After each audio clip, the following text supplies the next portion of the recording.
Peace, love and light to you all, family.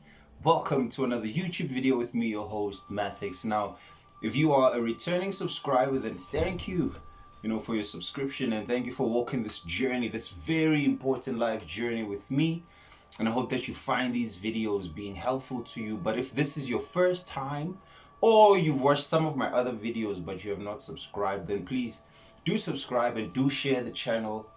Because the more we spread information and the more we spread this knowledge, which is our birthright, then the more as humans we begin to change, the more we begin to grow, and the more we begin to align with a higher purpose. Now, today I'm going to be talking to you about numbers.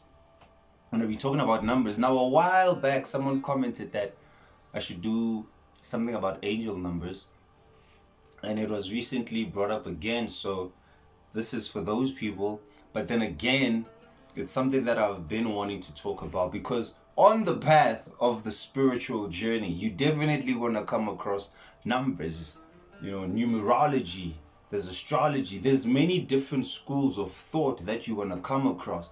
But even outside school of thought, there are many people who, when they wake up in the morning, they see that the time is 5:55, or you look at the clock and then all of a sudden it's 11:11, or you do something. Let's say you've been driving or just chilling for an hour, and then the moment someone calls you and you look at your phone, there's a synchronistic number, a repetitious number, a number that you see throughout the day, throughout the week. You keep seeing 222, you keep seeing 888 or 333 or 444, and you're wondering, what are these numbers? What are these synchronicities? I used to see these a lot back in 2015, 16, 17, and I still do now, but now it's no longer, not that I'm no longer like, whoa, numbers.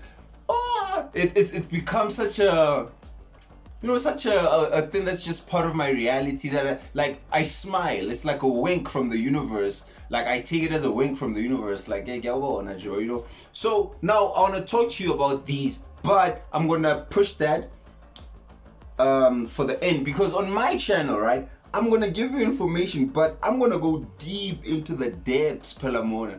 I'm a being who has a lot of planets in Scorpio, so that's why I like to dive deep and dissect. I don't just like to talk about things on the surface. I want you to go deep within these waters with me, so that now we can bring about the mermaid and the dragon and the deep creatures from the deep ocean. So that's why here you're gonna get the information, but you should understand that on my channel, it's not gonna just be for the surface. I don't like just dealing with surface things. Even when I'm saying what I'm going surface level, I end up just going deep down. So now, why do you see these numbers? What do they mean? We're gonna get to that. First, let's talk about this.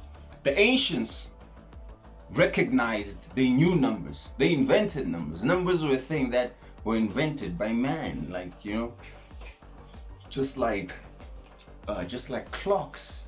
We invented all of that. But anything that we invent is the universe inventing it, because we are the expression of the universe. So we invent things that which we know we are reflecting, or which we are representing, since we are an outgrowth from the earth itself. Just as trees and all these. Let me switch this off.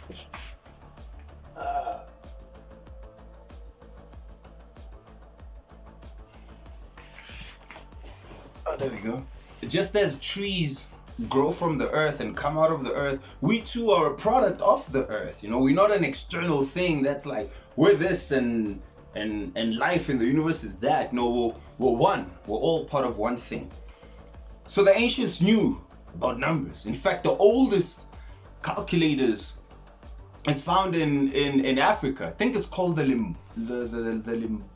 Limbombo stone. I need to find that again. But the oldest numeric numbers have been dated back to thousands of years on the African continent, and indigenous people all around the world had systems of counting and numbers and multiplication. They knew all these. It wasn't things that were by Pythagoras and Aristotle and all these philosophers that civilization attributed so many of these things that were so-called inventions to them. Because when you study the Greeks, when you study the Romans, and all of these late people, they really were Johnny come late, because they learned Pythagoras, Aristotle, all of these people learned in Africa. They learned in Kemet, they learned in Timbuktu, in the Great Zimbabwe, in the South. There were universities all over Africa, in Ethiopia. These people studied. You know, it wasn't just that when Africa got colonized, and then it wasn't something that happened overnight. It was a gradual thing. It was a gradual thing, because remember that civilizations are introduced, they rise, they mature, and they decline, just as everything throughout nature. So Africa was strong for thousands of years. But just as cycles go, there will be a decline. And when civilizations begin to decline, that's when other forces can now invade, you see. But what you need to understand is that these systems were perfected because there was that harmony, there was that peace for thousands of years. So we knew of mathematics, of science, of astrology, of all these things that are attributed to later civilizations such as the Greek and the Romans. Those people learned these systems and these chemistry and mathematics, all of them, they learned them in Africa. So when you, the melanated children, look at your skin and you don't feel that you've contributed to civilization, you've created civilization. You are the descendants of the mothers and fathers of civilization. Now, when it comes to numbers, the ancient people of Africa, the indigenous people of around the world, they didn't just use numbers for counting. They understood numbers to be forces and powers and principles and deities. So they attributed a lot to numbers outside of just the mundane thing of saying 1, 2, 3, 4, 5, 6, 7, 8, 9, 10. For an example, the number one, as later what they call the Pythagorean number system, or what he came up with, which is again what I'm saying, these people learned in Africa. Pythagoras was a student of ancient Kemetic people. The number one in the ancient was symbolic of what was known, or what is the monad. So the one, the oneness of things, the unity. That's what the number one is. That's what it's the symbol of. That is what all things come from. The one, the all, the first, the head, Aries, the start, the Godhead. That's the one. That's what it represented. Unity. That's the strongest of all things. It's the power. It's the power before anything else is. There is that one principle, there is that one force, there is that one supreme, and that is symbolized by one, which is a very powerful number. It's the uno. Iti one. It's this. It's singular. It's the identity. It's the self. It's the Atman. It's the all-encompassing. So that's what one represented. Unity. Then now we get to the number two. The number two was seen as a number that represented duality or division. So it was seen in a sense where it was, you would say it was a number of ill fortune, but it was twisted also in a sense that the ill fortune had or has within it a divine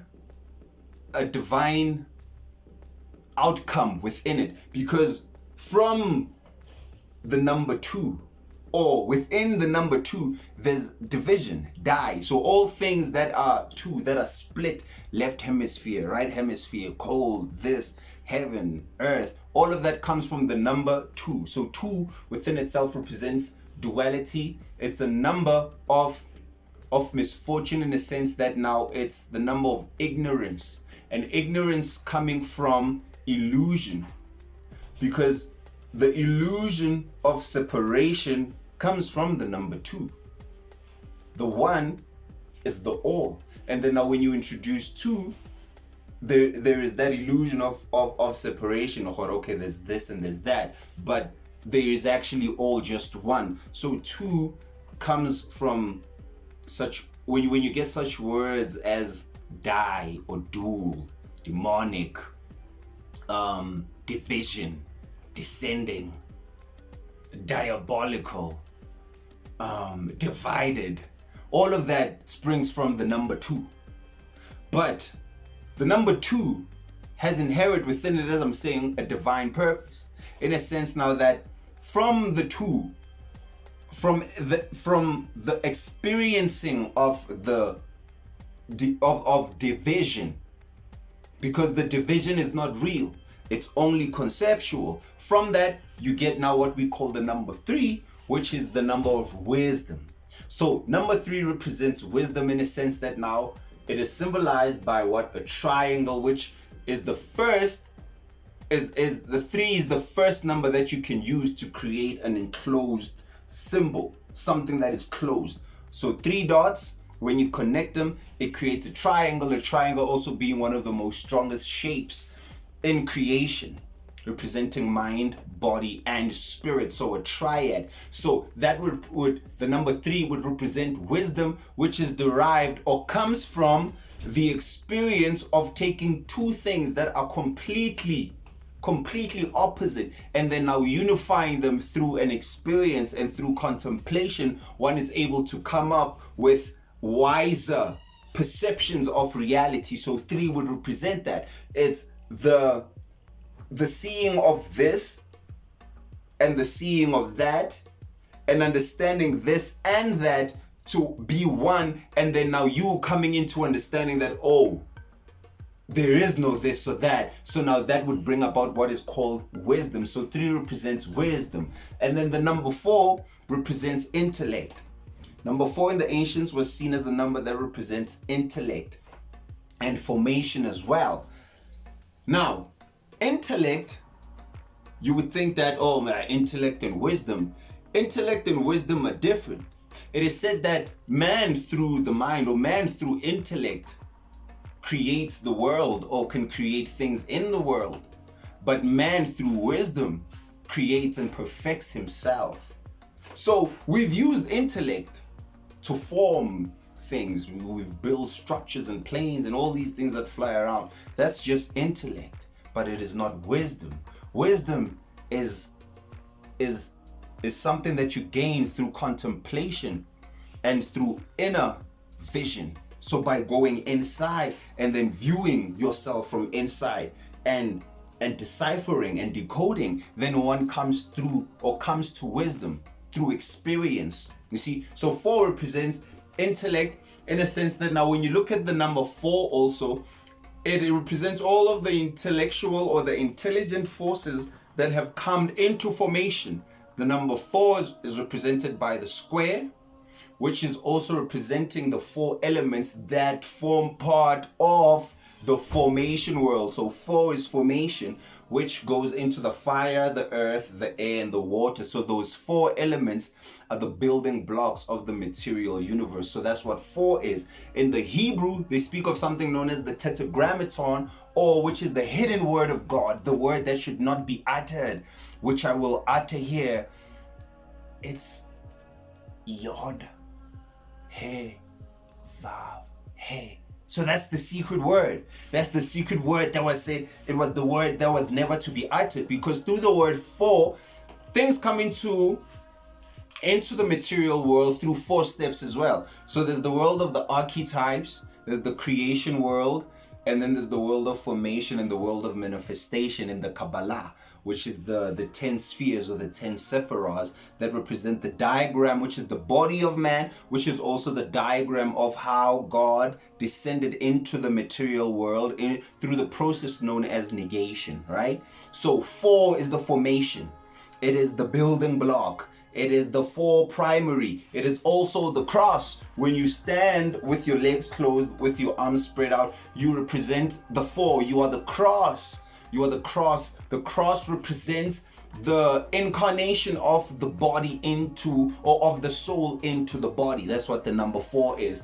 The descent of the spirit of a divine spark, which you represent, into a physical body. It's represented by the number 4. So that's the cross. Even when you now take a cross and you fold it in a certain way, it can create a cube. If you use, let's say, a piece of paper to make a cross, if you bend it in certain ways, it creates 4, or it creates rather a cube, which again goes back to what? A solid object which you can enclose something within, which is the physical body, which is the cross, where the Messiah gets crucified. The Messiah being the messenger, being the divine spark of light, being you, trapped in a material body, trapped in a physical form through 4. Also now, if you look at the number 4, the number 4 is the number where now if you take 1 plus 2 plus 3 plus 4 will equal 10. And 10 will be the number of completion. Or 10 will be the number of the absolute, but we'll get to 10. So 4 is the lowest number, or 4 is the last number that when through division or through addition, when you add numbers, by getting to 4, you get to 10, which 10 vele is the big guy, but we'll get to 4. And then now we get to the number 5. The number 5 is a number that represents equilibrium. Equilibrium. I feel like I'm saying that.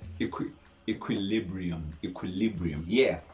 5 represents equilibrium throughout nature. So life seeks, or creation seeks to find an equilibrium through forces. And those, or that equilibrium comes through the number 5. So the equilibrium of forces in nature and in the universe comes through the number 5. Even when you look at your body, you have 5 fingers on each hand. You have 5 toes on each hand. If you stretch out your limbs, you have an arm, you have a leg, you have a leg, and you have a head. And if you stretch them out like this, you become a star. You become a 5-pointed star, which is this, which is known as a pentagram. So this is a pentagram. It's a symbol of man. This is a symbol of man. This is what you would also call Allah. Or in the Quran, when you speak of Allah, speaking about God as man or man as God. Because the word Allah would represent now the arm, the leg, the arm, and the head. Though when you say arm, leg, arm, head, that makes up the word Allah. So now that's the 5-pointed star. It's the equilibrium. So forces in nature seek or find equilibrium through the number 5. That's what the number 5 is. It's the star. It's the star. We get to the number 6. The number 6 is a number that represents harmony.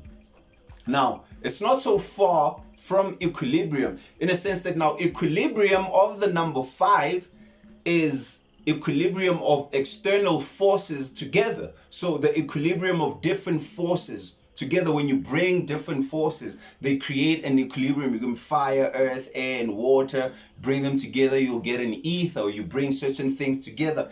As I said, you are a 5-pointed star. If you look at certain flowers, they also form, they have the same structure as your body. So 5 has that equilibrium because we follow a certain geometric order as life unfolds from the atomic into the macro. So now 6 is equilibrium of forces just like 5, but not on an external level, but rather on an internal level. So 6 represents harmony, which is equilibrium of not external forces, but of things within themselves. So when you find equilibrium within yourself, that's harmony.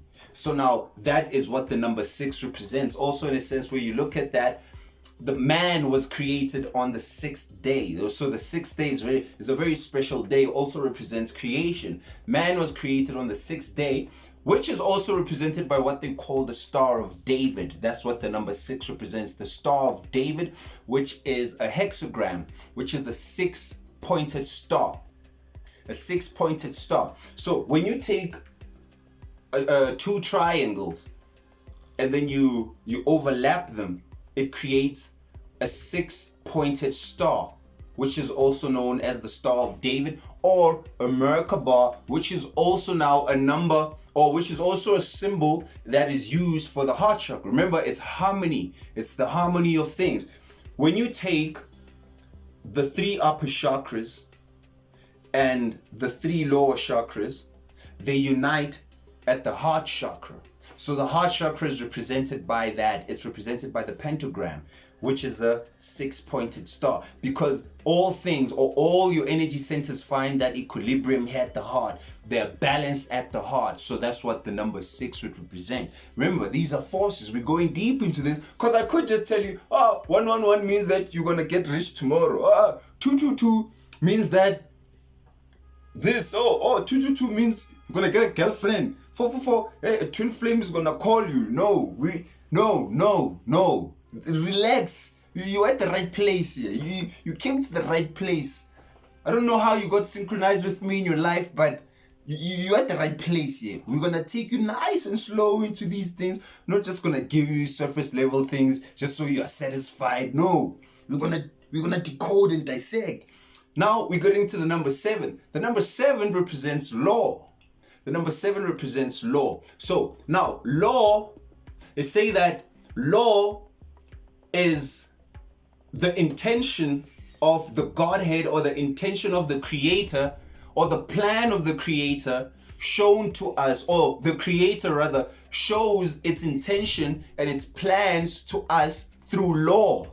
So it's also interesting that now they speak of the 7 hermetic laws, which is the law of mentalism, of correspondence, of gender, of vibration. So those 7 hermetic laws. So law is represented by 7. You also have 7 chakras. In the Bible, they speak of many places about the number 7, the 7 stars, the 7 lambs, the 7 eyes, the 7 candles, the 7 what, the 7 this, the 7 that. That 7 represents law. That's what it represents. Now, there are universal laws, the natural laws, and then we men also created laws, right? We created laws where now, but even our laws are nothing but us seeing these higher cosmic universal natural laws and then making those laws, or imitating rather those laws to suit our level of existence, or in the way that we interact with each other.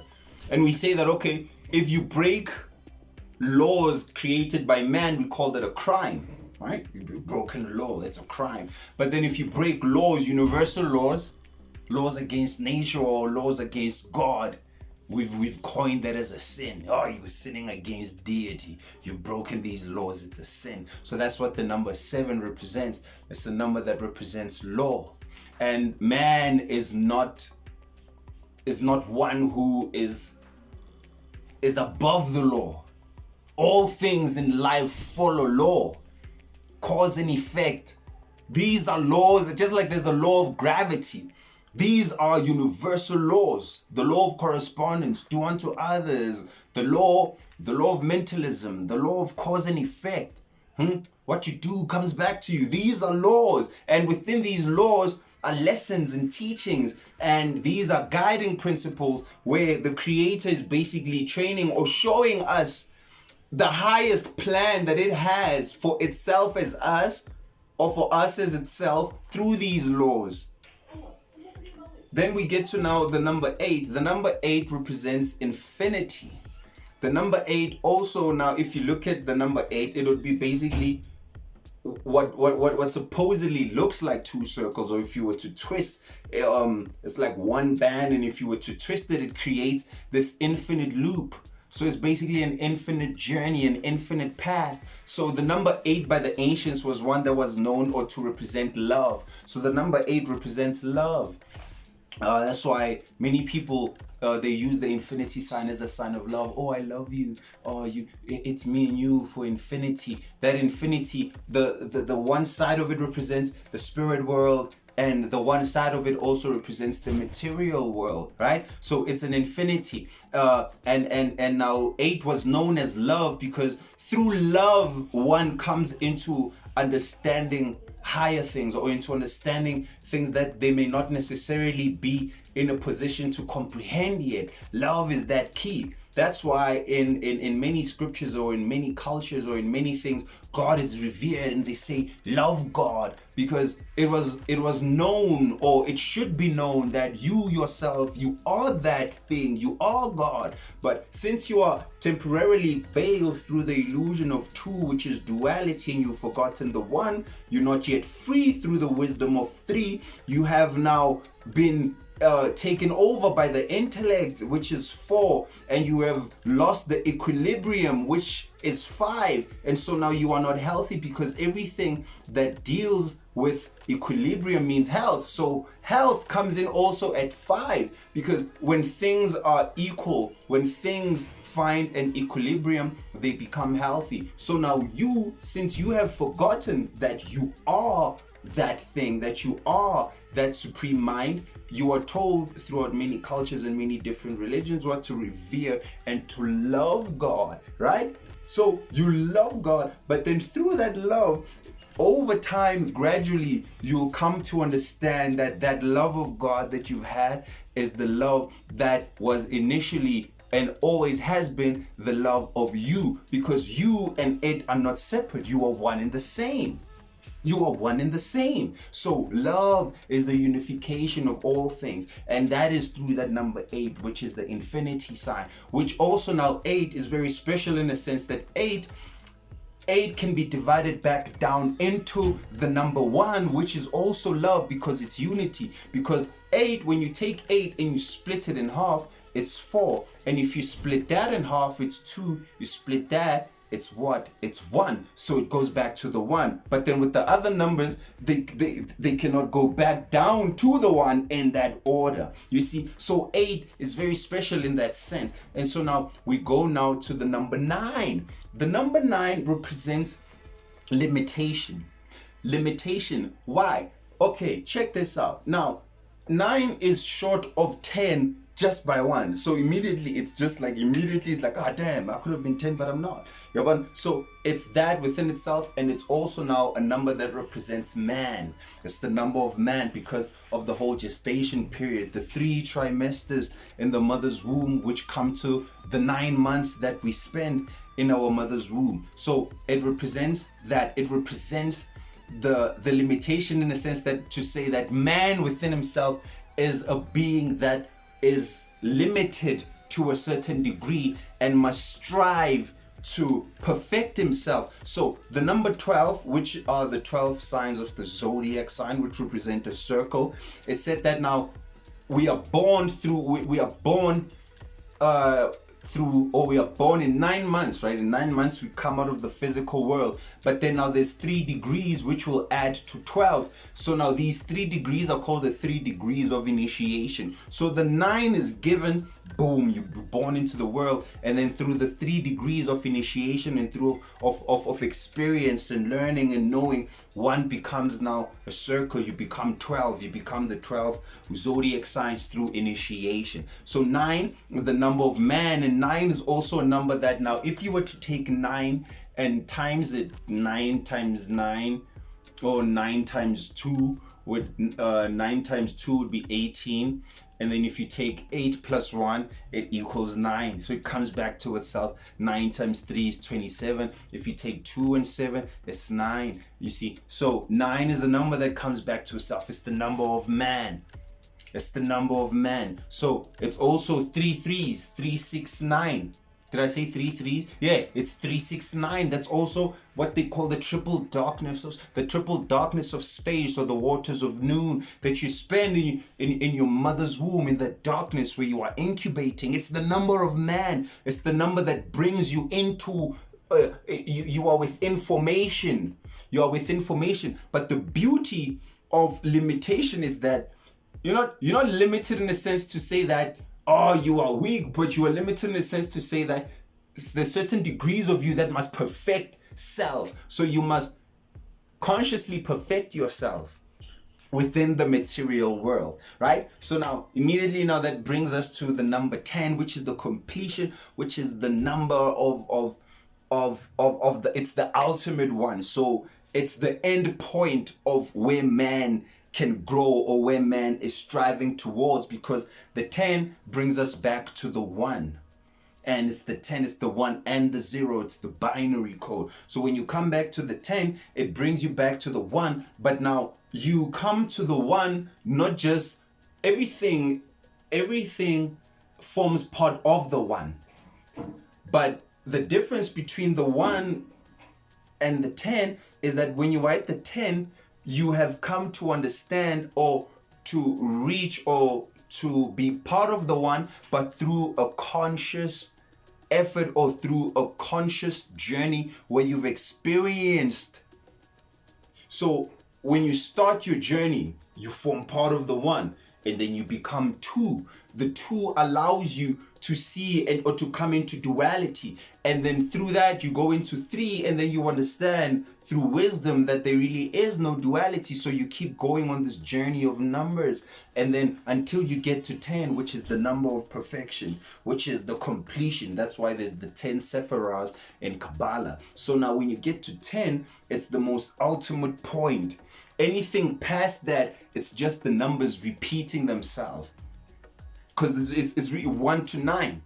Everything past that is the repetition of that.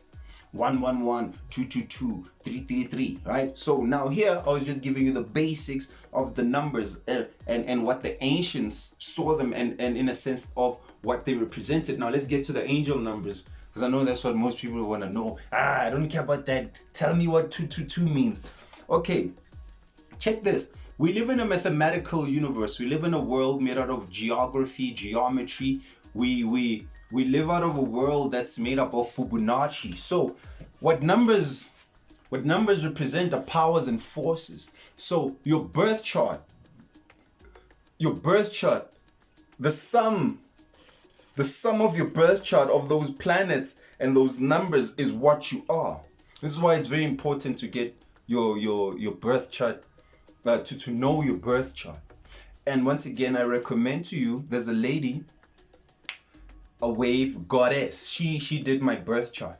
You could hit her up and get her to do your birth chart. It's very, trust me, it's amazing to know yourself on an energetic level, because it's basically, your birth chart is a picture of the sky by the time when you were born. So when you look at your birth chart, it shows you your Saturn, which will show you your karma. It shows you your Mars, where your fire is, where your passion. It shows you where your moon is, or where the moon was when you were born, which is the things that you feel emotionally connected to, right? So hit her up. If you want to, just comment there on the section, and I'll give you her details. And then when you hit her up, you just tell her that I recommended you to her. And like, get your birth chart done. They're like, hey, Mathics recommended me to you. Can you please do my birth reading? Trust me, you won't regret that. So, now getting back to that, this the zodiac is a picture of the stars when you were born. It's the picture of the sky when you were born. So it's called angel numbers because the stars, the planets, are angles of light. So the stars and the planets, Jupiter, this planet, they are represented through numerical frequencies. So Mars represents a certain number. So when they speak about the fact that they are angel numbers, they are angles of light. So when you see 111, it's corresponding to certain brain waves and certain neurons. Because remember, I said that the stars and the universe out there is nothing but a holographic projection of that which is taking place in your head, which you are projecting out and viewing as if it's external, but it's a projector, so it's inverted. So you are inside looking outside through your own projection. So you would be what you would call a projector. And your pineal gland, your third eye, is what is projecting infinitely outward this this universe, but this universe is also internal. So it's as within, so without. These are just one of the laws also that the number 7 represent. So when you see angel numbers, they represent certain forces and principles that are now working with you. It's signs, it's synchronicities, it's winks from the universe. It's like, hey Joe, which you yourself are subconsciously creating, because when you look at that number 111, you will think something like, what does this mean? This, wow, why would I just see this? So automatically you begin thinking of things like, there must be more to life than just the mundane. And that right there are angels. That right there are angels. That right there are certain powers and forces that are working with you, certain planetary systems and certain star systems that are working with you energetically, that mean different things. It's an awareness. It just means also when you see these numbers that, hey Joe, you are waking up to a different reality than what you've just thought. When you see 111 and 222, number one, the first thing that tells you is that you are aware. So you're not just passive. You're like, oh my God, I keep seeing this. So that means you are on the right path. It doesn't even matter the number. The first thing is you're on the right path, because it means that you are aware of something. And now what the different numbers mean, that's going to be those type of things where you want to, what does 222 mean? Ramaphosa. Load shedding. Oh man. Okay, family. All right. So I'm gonna let me just say, so these numbers, let me just see if I'm still recording first of all. Damn, load shedding. All right, that's cool. So now when you keep seeing these numbers, it means you're on the right path. You're on the right path. You are aware that there is something. You are aware. You are seeing something. Your DNA is light coding.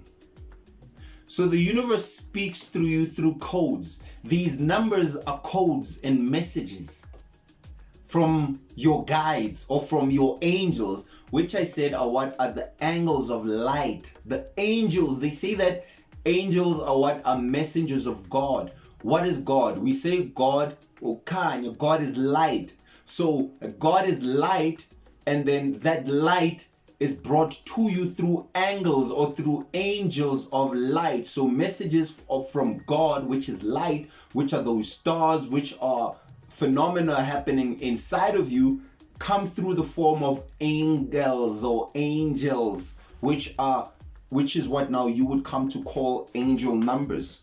So different forces throughout the universe, what you would call the archangel Gabriel or Michael or Uriel, those represent also different forces of God or of the Godhead that you yourself are or you yourself represent.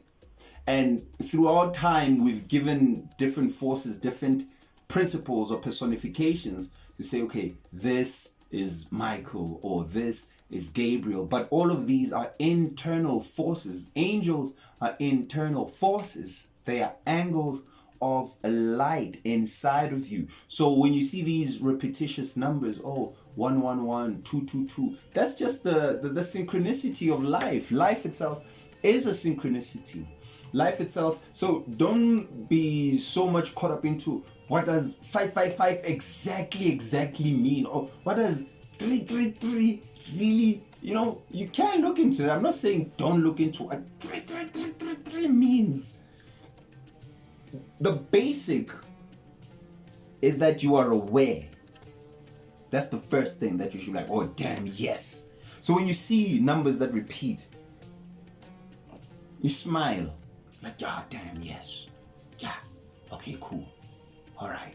And then if you really feel the need, you can go into the details, because there's certain divination that comes from numbers. So you'll know what type of angel or what type of ancestor you were working with at a certain time due to or because of the type of number that you keep seeing. So you'll know, okay, I'm working with this type of angel, or I'm working with this type of angel because of this number.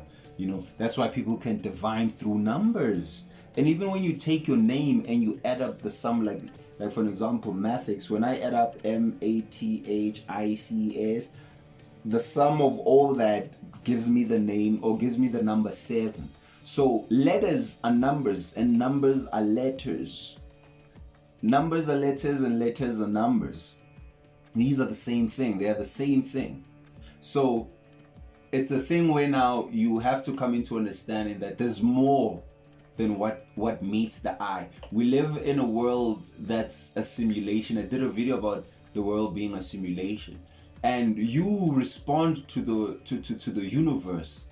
You are a being that processes mathematical formulas of light.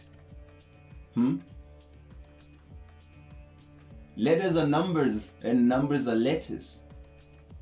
Your brain processes numbers and formulas just like algebra, and then creates colors, creates shapes, sound.